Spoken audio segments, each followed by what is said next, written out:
안녕하세요 여러분, 도키아민주키입니다. 어제 많은 기업들의 주가가 올랐었던 하루였는데요. 그 와중에 가장 큰 주가 상승을 보여줬던 것은 단연코 스타벅스였습니다.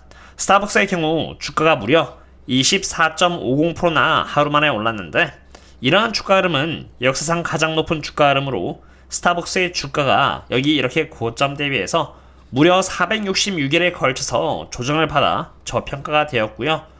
CEO가 바뀌게 되면서 문제가 해결될 것이라는 기대감과 함께 순식간에 이렇게 상승을 해버린 것입니다.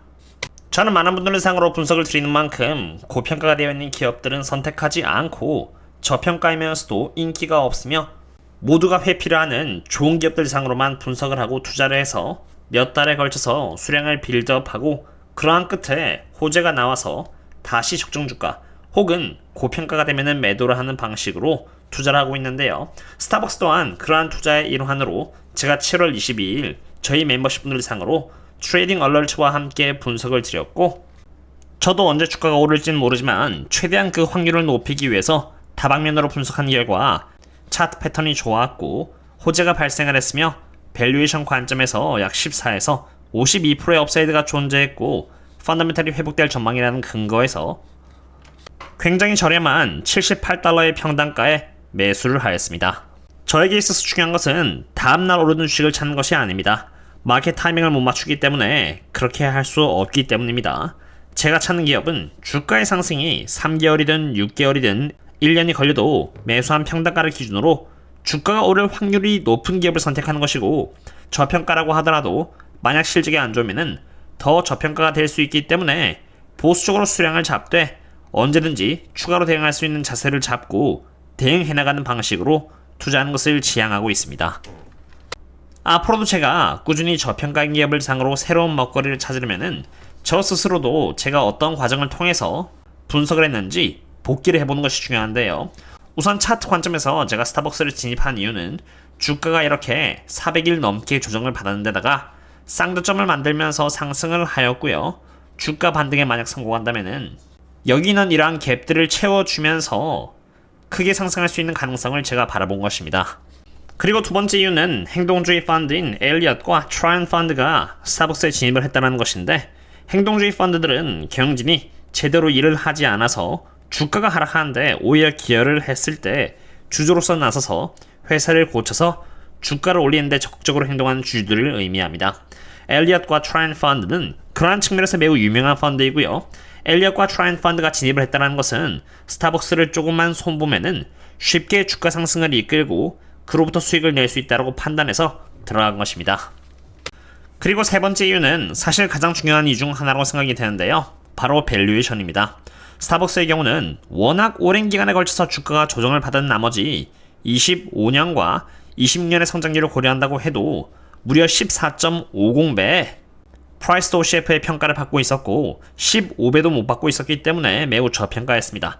그냥 15배를 받는다고 하더라도 최소 15%의 수익은 얻을 수 있을 것이라고 이렇게 판단을 했었고요.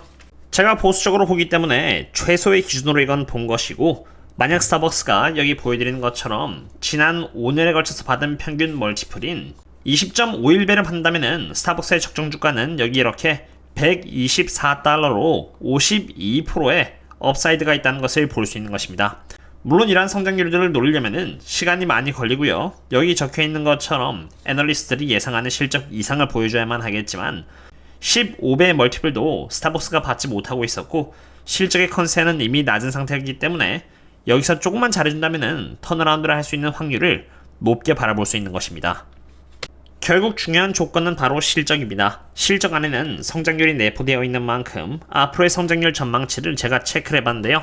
24년의 실적은 좋지 않을 것으로 예상이 되었지만 적어도 실적은 여기 보시는 것처럼 25년부터 27년까지는 꾸준히 좋은 성장률을 보여줄 것이라고 예측이 되고 있음을 볼 수 있습니다. 이러한 부분은 긍정적인 부분으로 적어도 실적 측면에서 스타벅스는 턴어라운드를 보여줄 확률이 높다는 것을 의미하는 것이고요. 실적이 턴어라운드를 하면은 주가 또한 턴어라운드를 해서 따라오는 것입니다. 바로 그러한 이유에서 매집을 제가 했었는데, 스타벅스의 CEO가 잘리고 바로 치폴라의 CEO였던 브라이언 니콜이 스타벅스의 CEO가 되면서 주가는 무려 어제 24%나 뛰었습니다. 우선 가장 먼저 행동주의 펀드인 엘리엇은 브라이언 니콜이 CEO가 되는 것을 두 팔을 벌려서 반겼는데, 그럼 어떠한 이유에서 모두가 브라이언 니콜이 CEO가 되는 것을 반기는 것인지 알아봐야 하는데요. 가장 먼저 브라이언 니콜은 치폴레의 CEO로 그의 전적을 보면은 2018년 3월 5일 치폴레 CEO가 되고 나서부터 주가는 지금까지 무려 773%나 상승을 하도록 만든 1등 공신이었던 것입니다. 같은 기간 동안 스타벅스는 35% 상승을 했고 S&P 500은 99% 상승한 것을 감안한다면 브라이언 니콜의 기여도는 엄청난 것입니다. 물론 브라이언 니콜이 치폴레에서 보여준 실적을 스타벅스에서 보여줄지는 저도 모릅니다만 적어도 지난 CEO보다는 잘해줄 것이다라는 것이 시장의 기대감인데요. 여기서 중요한 것은 주가가 24% 급등을 하였는데 이제 여기서 추가로도 오를 수 있느냐라는 것입니다. 그런 의미에서 밸류에이션을 보겠는데요. 24%가 올랐지만 스타벅스는 워낙 저평가했는지라 여전히 이렇게 17.51배 프라이스 도 셰프의 멀티플을 받고 있습니다. 이 말인즉슨 스타벅스의 시가총액이 영업현금 흐름 대비해서 17배에 지금 평가가 되고 있다는 것을 의미합니다. 스타벅스가 지난 18년에서 20년에 걸쳐서 받은 평균 프리미엄 멀티플은 17.5배가 아니라 여기 파란 색깔 선인 21.26배로 보시면은 스타벅스의 주가가 여기 파란 색깔 영역 아래에 있었던 적도 있지만 여기 이처럼 그 이상에 있었던 적 또한 상당히 많았다는 것을 이렇게 볼 수가 있습니다. 다시 말해서 만약 새로운 CEO가 스타벅스의 실적을 턴어라운드 시켜서 과거 프리미엄의 멀티플을 받을 수 있을 대로 돌이킬 수 있다면 주가는 적어도 여기 이렇게 29.43% 더 상승을 시킬 수 있는 여지가 있는 것이고요. 이것은 어디까지나 여기 프리미엄 멀티플에 준하는 모습을 했을 때 그때의 기대 수익률이며 만약 프리미엄 멀티플 그 이상의 퍼포먼스를 보여준다면 주가는 더 상승할 수 있음을 의미하겠습니다. 우선 저의 경우는 스타벅스를 저평가할 때 모두가 도망치려고 했을 때 매수를 했기 때문에 저점에 잡았고요. 그 덕분에 매우 여유가 있는 상태입니다. 그렇기 때문에 당분간 주가가 어떤 흐름을 보여주든 그냥 가만히 지켜볼 것 같은데 만약 그런 가운데 장대음봉이 터지면서 강한 하락을 한다면은 혹은 경기 침체가 터질 것 같다는 신호가 나온다면은 그때 분할 매도를 해서 수익 실현을 할 것 같고요. 그게 아니라 그냥 적절한 조정이라면은 그리고 기업이 계속 좋은 실적과 퍼포먼스를 만들어 나가고 있고 매크로 관점에서도 예상과 다르게 크게 문제가 없다면은 조금씩 비중을 늘리고자 합니다. 물론 매크로에 대한 분석은 제가 매일 저희 멤버십 분들 상으로 꾸준히 현재 진행으로 공유를 드리면서 리스크를 체크해 나가고 있고요. 거기다가 추가로 경기 침체에 매우 민감한 자산인 유가 또한 제가 매일 분석을 하면서 제가 한 숙제들을 공유드리고 있기 때문에 최대한 리스크가 적은 선에서 투자를 하려고 노력하고 있습니다. 혹시라도 제가 하고 있는 숙제를 공유받으시면서 함께 투자를 하고 싶다면 고정 댓글을 참고하시면 좋을 것 같고요.